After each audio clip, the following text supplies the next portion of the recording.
Good morning, you guys. This is Morning Thoughts, episode 10, I believe. I didn't I didn't I didn't put a title. I didn't know which title to choose.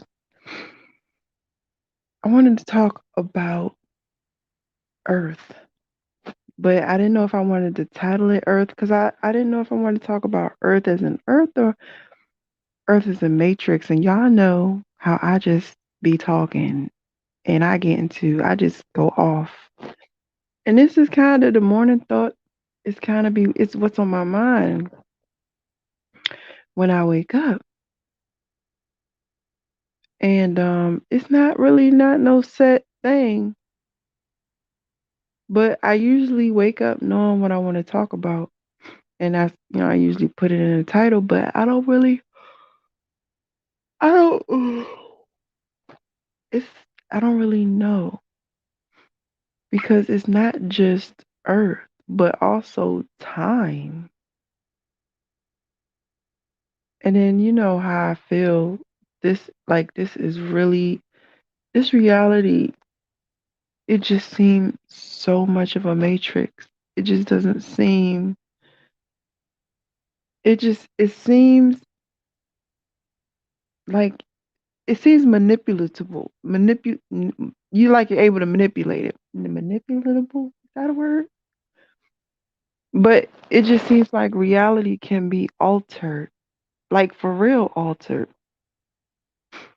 I spent most of my life conducting those kinds of experiments, and I try to tell the people closest to me how they could alter their reality for the best because life is really what you make it.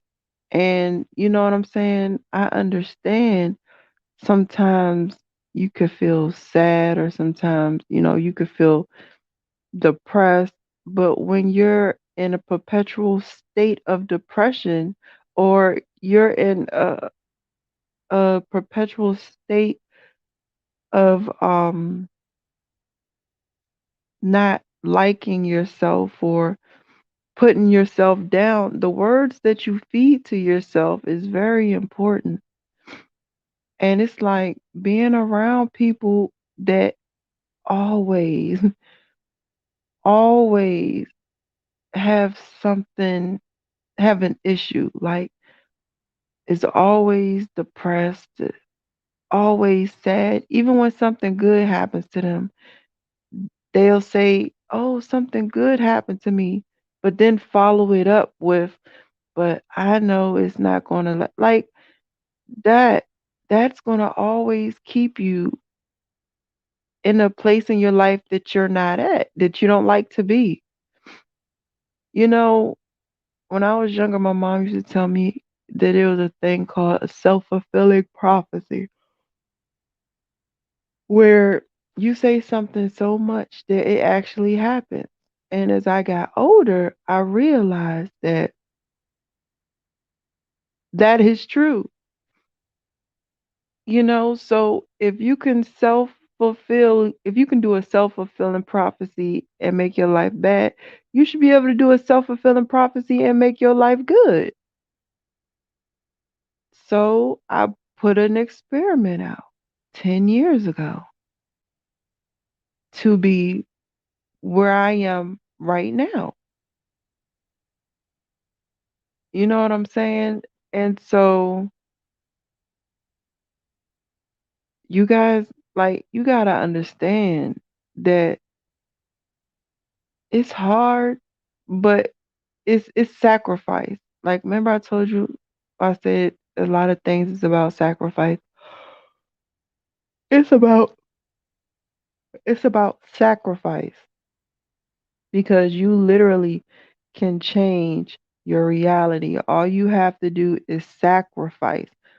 Sacrifice the kind of music you listen to, sacrifice because music is frequencies. Frequency can alter your whole way of thinking. You got to start understanding your frequencies. You got to, what I'm saying, watch what you consume. You know, like for instance, certain things like alcohol. Alcohol isn't good. It isn't good. That's why they call it spirits. You know what I'm saying? Alcohol, and to be honest with you, alcohol, weed, mushrooms, all of those can be used spiritually. It can, honestly. You can use them spiritually. You know what I'm saying? But in the same sense, it's when you use too much of something, that's when it gets bad. Does that make sense? It's not when you use something, it's when you abuse it. So when people be like, wine is okay, weed is okay. Yeah, it's okay in moderation, or it's okay, you know what I'm saying? But when you abuse it, that's when it's not okay no more. And what people don't understand is little things like that, even wine, you know, it can mess you up. It can mess up your growth as a person, spiritually, especially. And I say that to say this: if we affect our reality, if we can make and control our reality with our emotions, I believe we can also, that when we are vibrating at such a low, messed up frequency, we mess up this matrix. I think that the world is sick because we have allowed ourselves to go so low, vibrational wise, spiritually. We have allowed ourselves to go and vibrate so low that it's affecting the planet. You know, that it's really it's affecting the earth. The earth is sick. This program is sick. It literally has a virus right now. No, and I mean I don't think nobody really think of it like that because you know it's a planet, or it's supposed to be, or we're told it's a planet. Think of it, if it's a computer program. The computer program has a virus and they're talking about resetting it. They want to reset it. They say it's too many people. And you know what's so crazy is that um you when you play a video game, you have, I think it's called a non-person character or something like that. It's this movie that I was watching. Uh Gosh, what is the movie name? Guy? Is it called Guy? It's something Guy. And it's about this man. And every day he had the same routine. He got up, he got dressed, he talked to his goldfish, he went to work. You know what I'm saying? Every day. He worked at a bank. Every day they get robbed. Where he lived was very violent. And then one day he saw a woman and she passed him and she repeated exactly what he said at the exact same time that he said it. And he turned around and looked at her.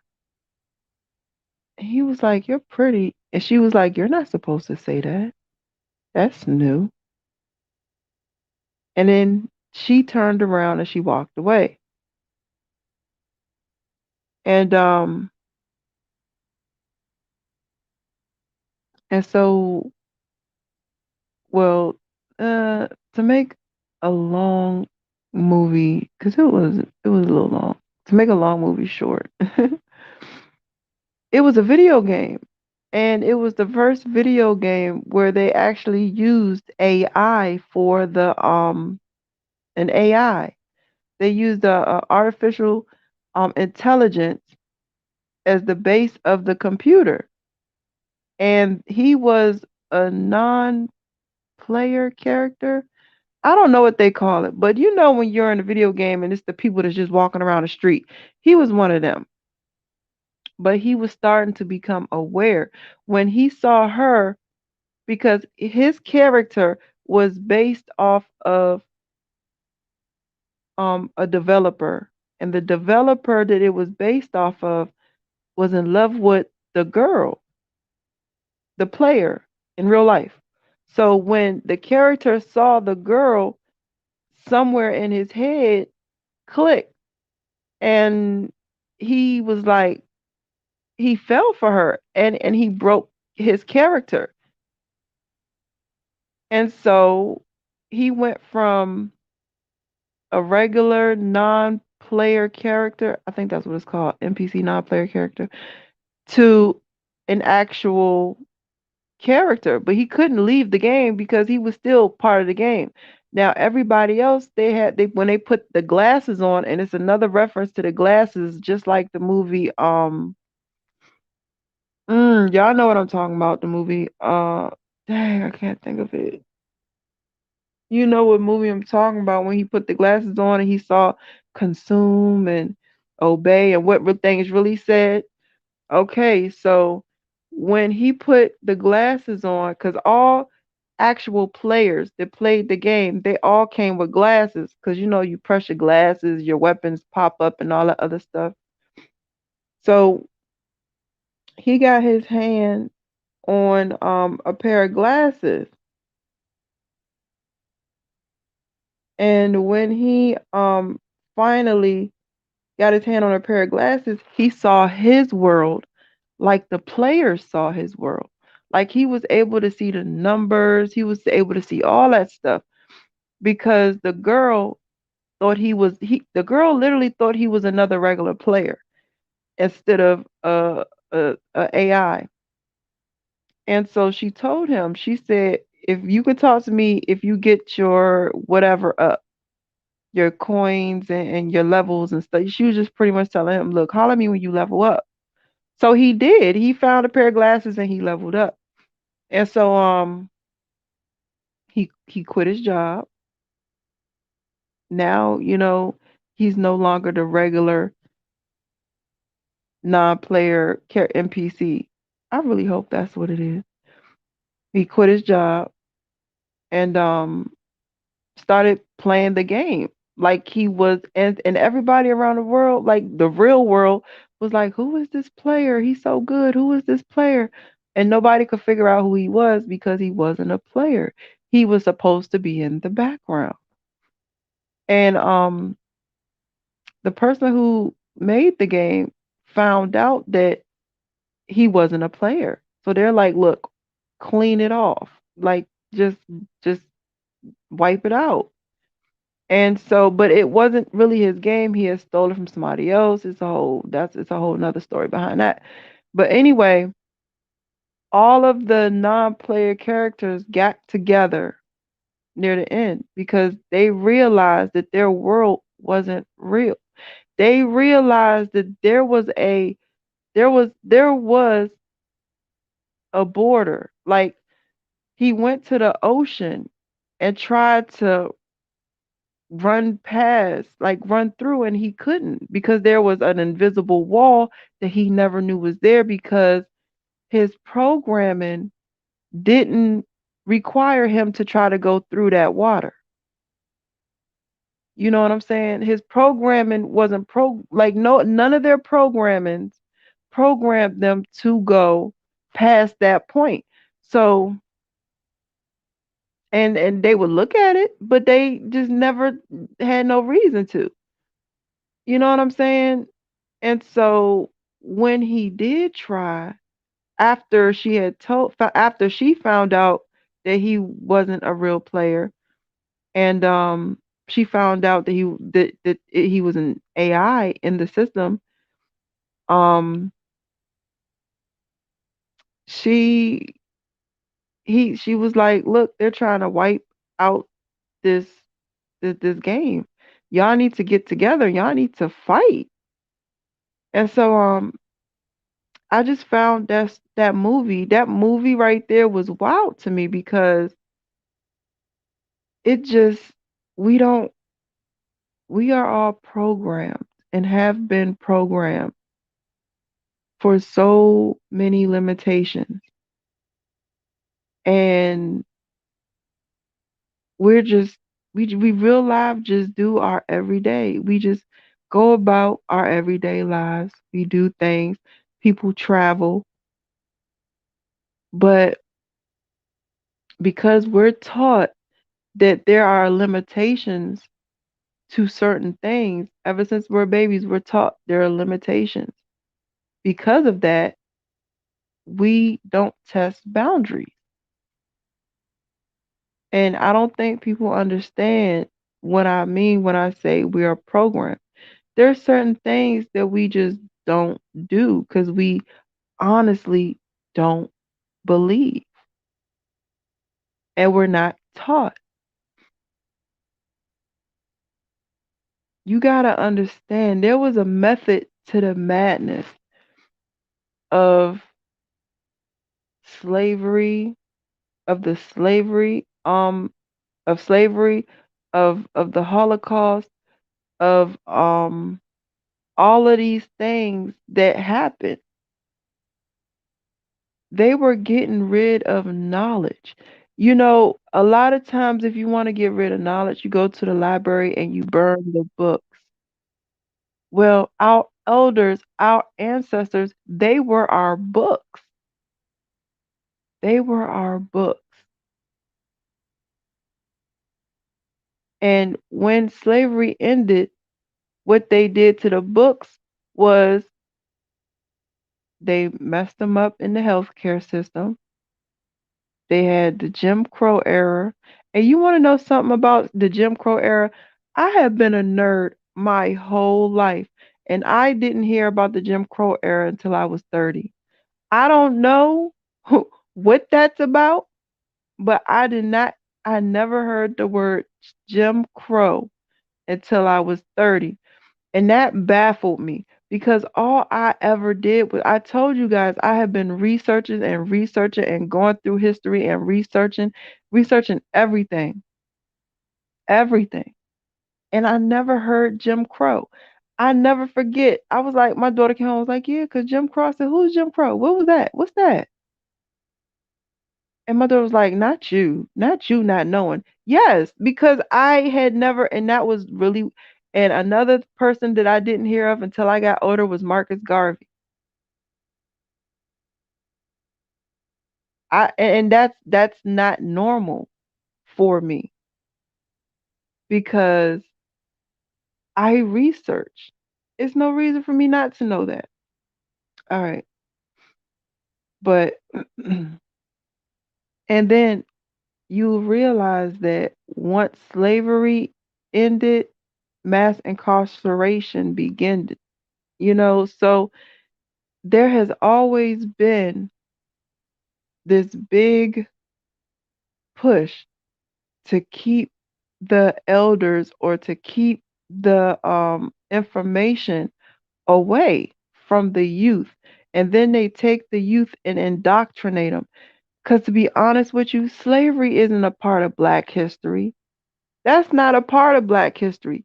We were victims, we were casualties of war. Why would you make that part of our history? That's a part of white American history. That's not a part of Black American history. It was done to us. We were the victims of.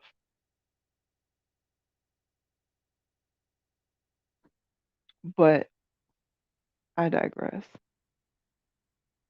All of those, like, that's read, those are ways because, you know, a lot of times your history and stuff is spoken down from generation to generation, the traditions. That's why another reason why so many families spread out throughout the United States from East Coast to West Coast. We get together and it seems like we all have the same life. And we do to an extent because we all had to do this, go through it. We all went through the same thing.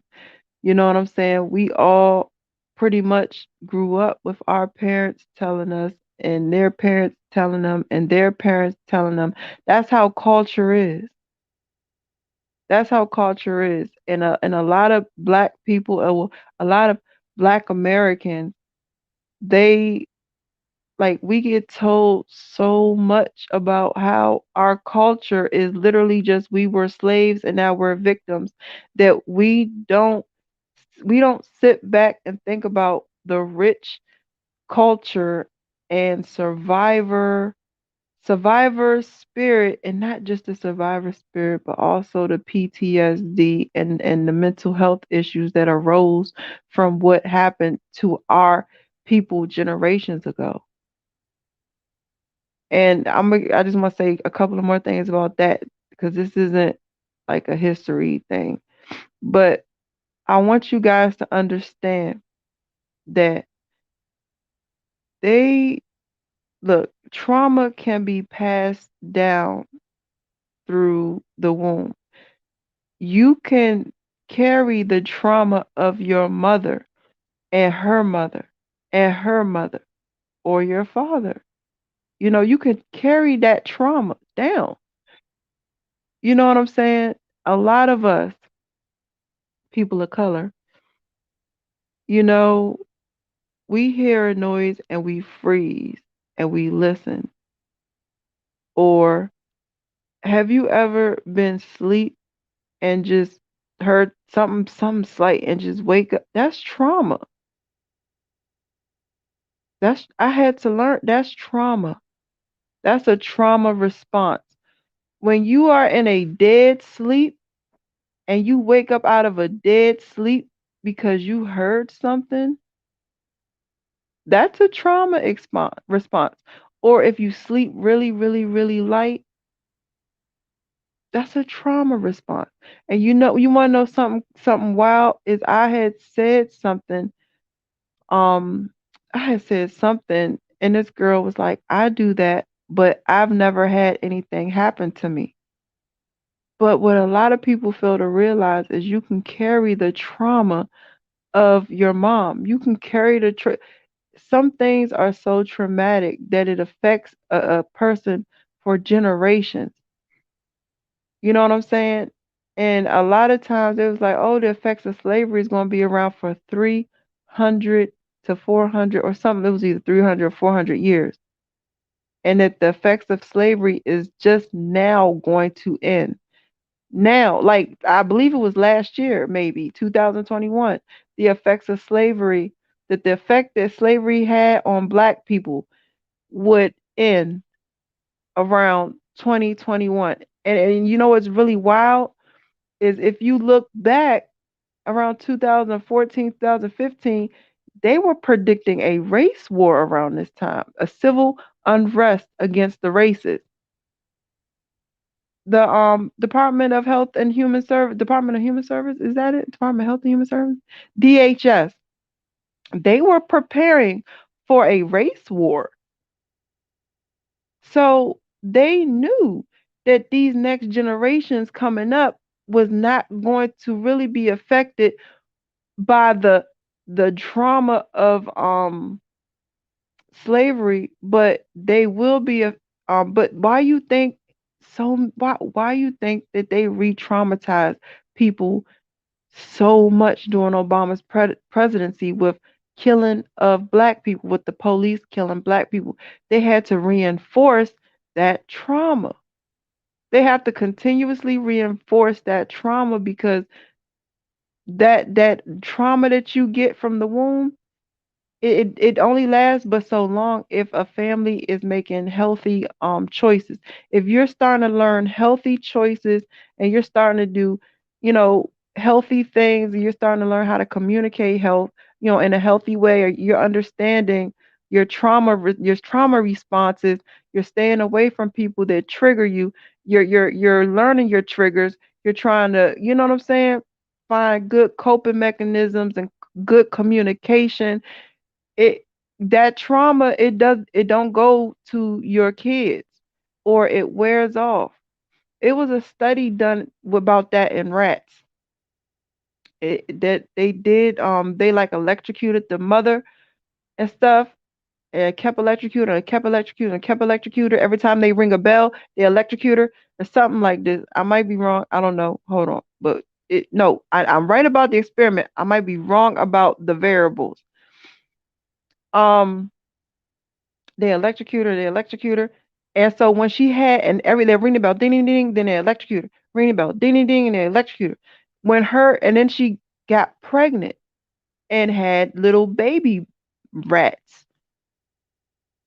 And do you know, even though them baby rats never ever been electrocuted, every time they heard that bell, they would run.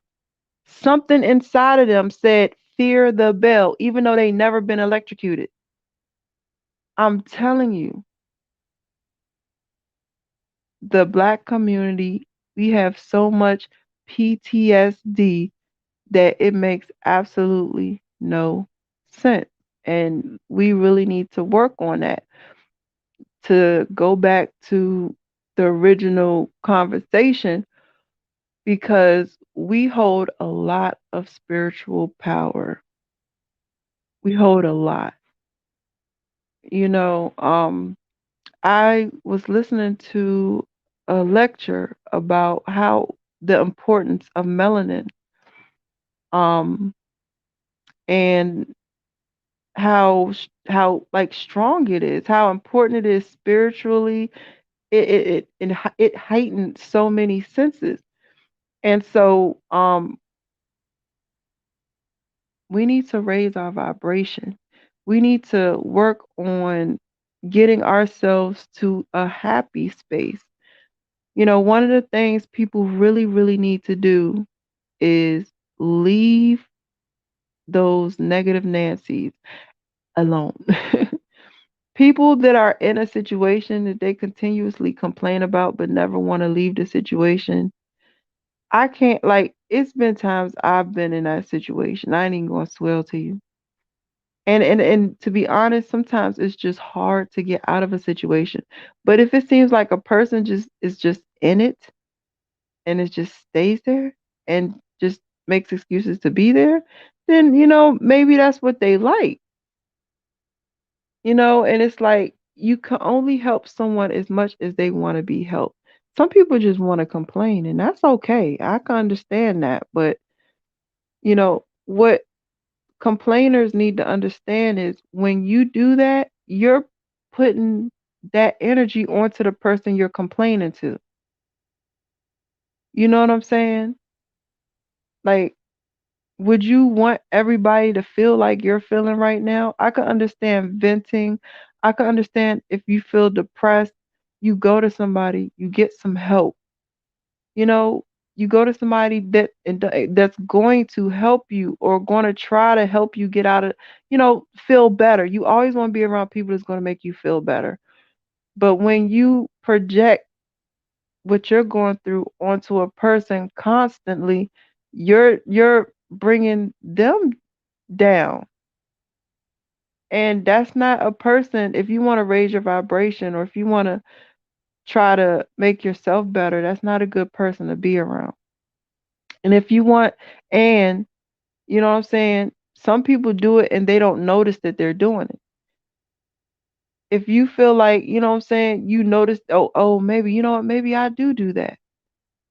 It, like, come on now, you can always change, bro. It's never too late. For real. Like, it's never too late, because I honestly believe that a lot of people, it's a lot of things going on right now across the world.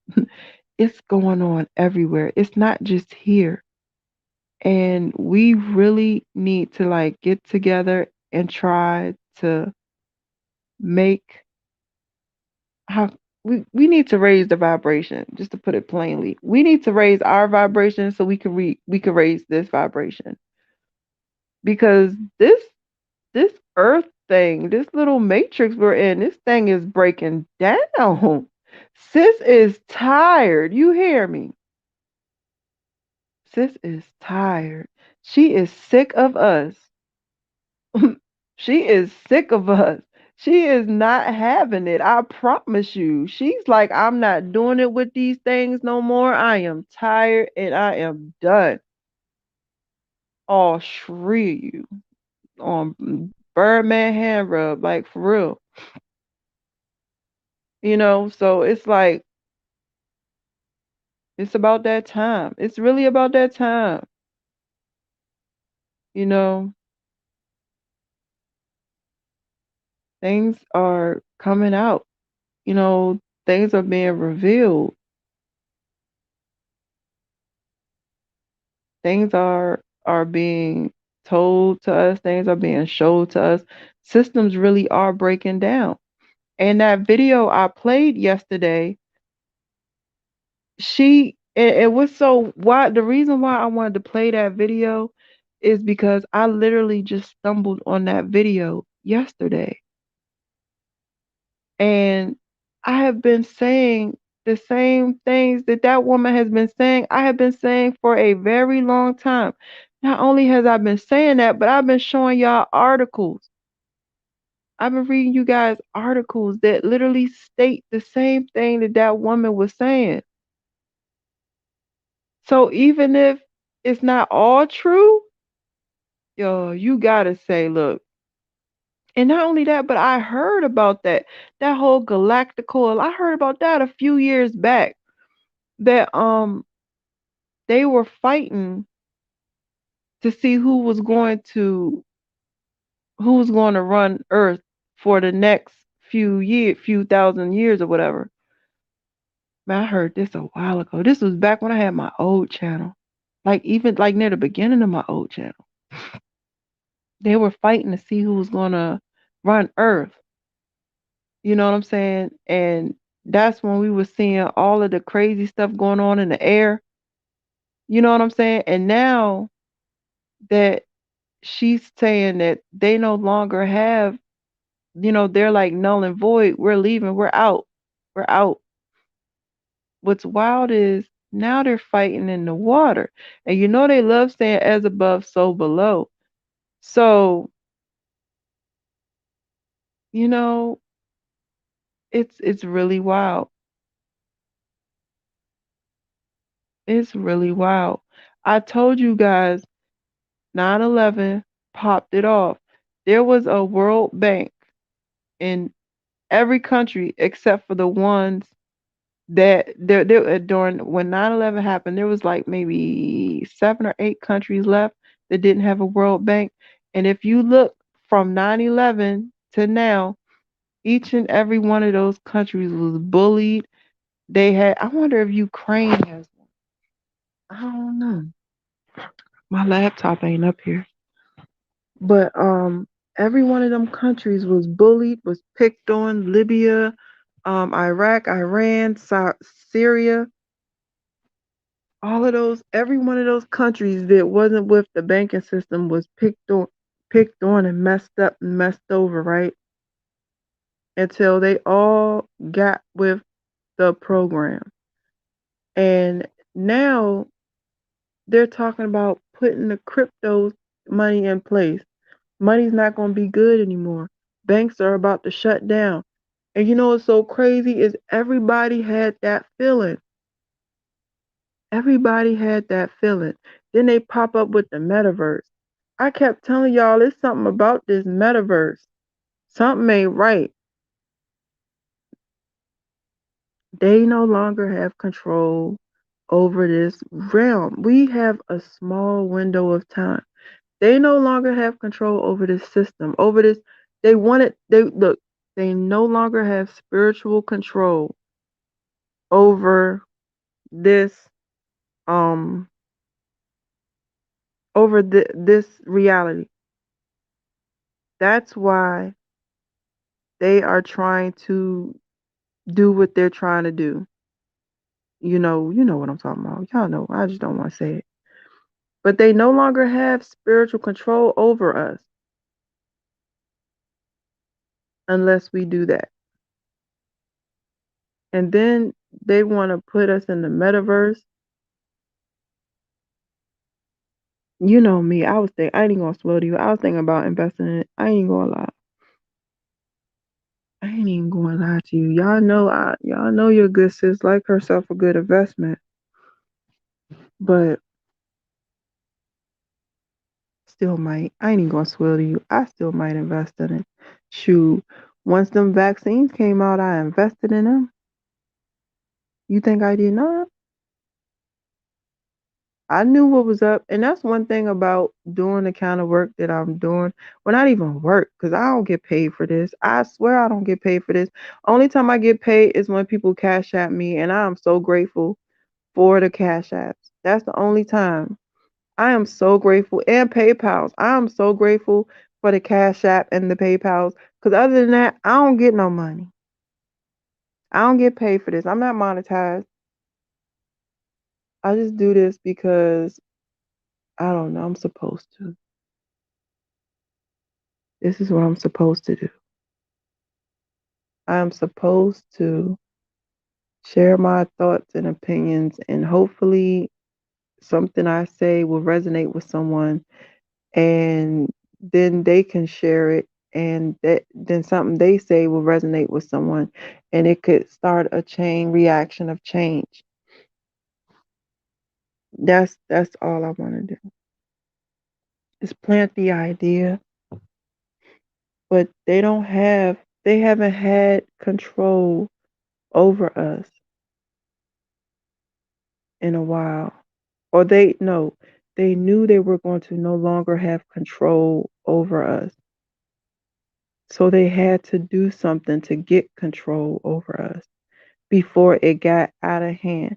Before we got to to before we knew, before we found out, or before anybody found out, because the idea is contagious. Once information is out, information is out. So if what that lady is saying is true, that means what she say, December 7th?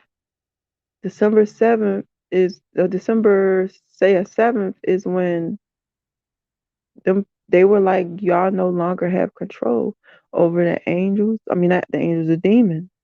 Cause you know they used to control them demons. Y'all know they did. Stop playing with me. That lower level energy, man, they was in there with that. Y'all know they was, cause I had whole segments showing y'all about that. You know what I'm saying? Now it's all about like it's the don't get me wrong. Don't oh my gosh, hold on, wait before I say that. Let's not talk about the portal they opened on 9/11. Let's not talk about that. I'm telling you, 9/11 popped off so much stuff. They were doing rituals up to 9/11, but 9/11, that that was that was an eye opener. That was an eye opener. I always knew about like the little projects that they were doing, like the project MK Ultra, like before 9/11. I knew about that stuff. I knew about a lot of other things that they were doing, but it was more historical. Like what I was looking at was like more historical and not pretty much like what was going on right now. But when they did 9/11, that did something. It did something to the timelines. It did a lot. Like that mass fear, the way they threw everybody into chaos, it y'all didn't see that shift. Y'all didn't see the shift of before 9/11 and after 9/11. That shift is literally how your consciousness and how your unconsciousness can, was it unconscious? Yeah, your conscious and unconscious thought and feelings and emotions can change the whole reality. They literally needed to plummet everybody into base consciousness. It was so many, look, it was so many different reasonings for what they did, because they could have lied, they could have did anything and still had American people wanting to go to war. Oh, because Americans always want to fight somebody. You know what I'm saying? America's bullies. I ain't going to swell to you. You know what I'm saying? But they not only brought down them buildings, but they televised. They televised people falling and people jumping. And I don't know about the regular people, but let me tell you what that did to us empaths. Okay? That to this day, that was horrible. That was really bad. And they televised it. They televised all of that from the beginning to the end. People, they had it playing in schools. They that was mass trauma. And they replay it. They replay it, made movies of it, because they want to keep bringing that trauma back. They want to keep that could you imagine if you had a loved one in that building? They had kids at the bottom. Like, as an empath, the hardest part was watching people jump. That was the hardest part. And it made you angry. And if y'all didn't notice, the world got very angry. And ever since then, we have gotten even more and more angry. And not only did we change, but our whole environment changed. And not only that, but we gave up so many of our rights after that. That was the fear part. We gave up so many rights. And then, you know what's so messed up is after it happened, the government and TV and movies literally make jokes about how they did it. Like, I don't think y'all get it. Like, as a conspiracy theorist, like, yeah, we could prove that 9/11 was an inside job. Look, they said it on Family Guy. Look, they said it here. And don't look, this is what you guys need to understand. They're all connected. There is people in Hollywood that literally have seats in the government. Like, for real. Like, no bull. How you think Arnold Schwarzenegger was able? What did he become, mayor? Come on now. The government and Hollywood is all related and connected. People in Hollywood, they have government families. They have Fed families. You see these gangster rappers out here legally carrying guns.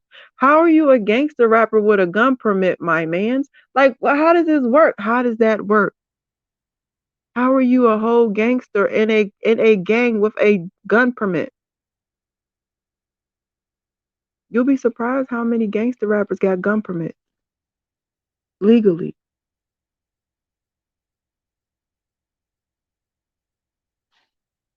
But they're all connected.